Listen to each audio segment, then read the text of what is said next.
हमारे गांव में एक डॉक्टर साहब, अब तो रहे नहीं, मरहूम हो गए बेचारे, तो उन्होंने अपने पोते का नाम रखा औरंगजेब। तो मैंने उनसे कहा कि डॉक्टर साहब इसका नाम बदल के कुछ और रख दो, उमर रख दो, उस्मान रख दो, इब्राहिम रख दो, औरंगजेब काहे रखे हो? कहे तुमसे क्या मतलब?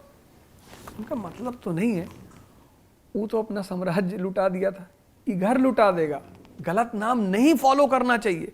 मुसलमानों की जो एक सबसे बड़ी गलती है, उनके इतिहास में एक से एक नायक है। मैं तो जब मिलता हूं मुसलमानों से पूछता हूं, कैलिफ अल मामून को जानते हो?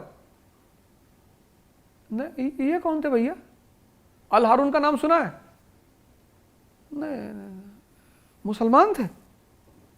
अरे चलो 10 फरिश्तों का नाम बताओ। 10 फरिश्ते। हमारे समाज में, हिंदू समाज ने, किसी ने अपने बेटे का नाम कंस रखा? यही बात मुसलमान आज तक समझ नहीं पाया। धर्म के रास्ते पे चलना और एक अच्छा राजा होना, दोनों में बहुत फर्क है। औरंगजेब आदमी है जिसको अपने धर्म से बहुत लगाव है। मैं धार्मिक भी तो उसको नहीं कह सकता, उसको अपने धर्म से बहुत लगाव है, लेकिन वो स्मार्ट माइंड नहीं है। पूरे मुगल साम्राज्य को ध्वस्त कर डाला उसने, और यही गलती आज मुसलमानों को बहुत भारी पड़ रही है। क्योंकि मेरा एक मैकेनिक है, गाड़ी बनाता, रहीम, मुखर्जी नगर में। तो जब भी हमें पैसा वैसा कम कराना होता था तो मैं उसके सामने औरंगजेब की तारीफ कर देता था। मैं कहता था, यार रहीम भाई, औरंगजेब साहब जो थे, कुछ कहानी सुना दो उसको। टोपी सिल के पैसे से खाते थे।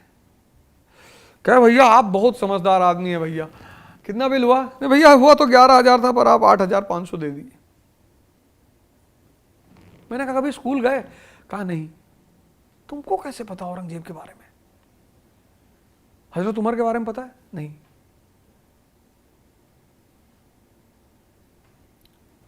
मामून के बारे में पता? नहीं।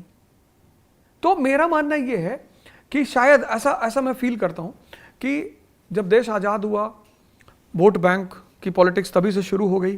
तो मुझे ऐसा लगता है कि उस समय के जो शासक थे वो कुछ ज्यादा ही अपीजमेंट पे उतर आए, क्योंकि औरंगजेब से बड़ा लगाव है मुसलमानों को, बहुत सारे, सबका तो नहीं है लेकिन बहुत सारे का बहुत है। तो शायद वोट लेने के चक्कर में उन्होंने औरंगजेब को ग्लैमराइज करना शुरू कर दिया, और वो चीज उनके लिए भी भारी पड़ी, और आज मुसलमान समाज के लिए भी भारी पड़ी, और सबको परेशान करके रखी है।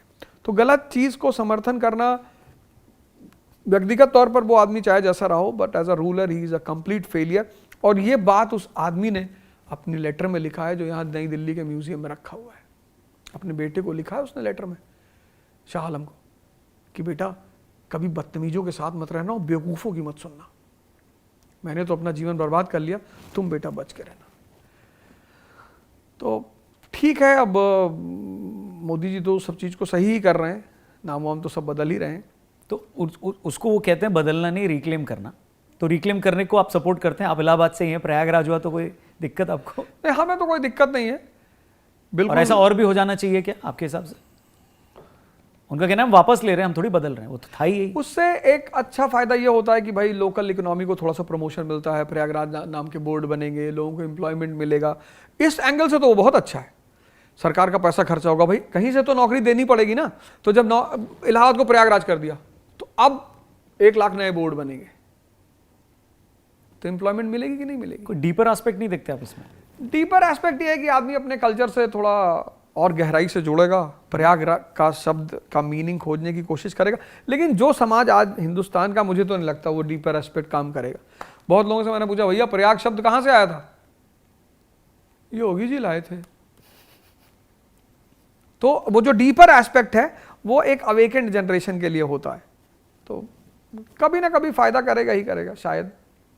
तो अगर आगे भी रिक्लेम करें तो आपको प्रॉब्लम नहीं? करे भाई, जो पावर में जो करना करे। जो पावर में, वो तो वही है ना कि जिसके हाथ में सत्ता है वो जो कह रहा है। भगवान, सरकार यानी भगवान, सरकार भगवान से बदतमीजी नहीं। भगवान अगर कह रहा कि हिंदुस्तान का नाम बदलेंगे जी, आर्यव्रत रखेंगे जी, बहुत अच्छा नाम है जी। आर्य मतलब जो सन्मार्ग पे चले, बहुत अच्छा। ठीक है, अच्छा बदल लो साहब।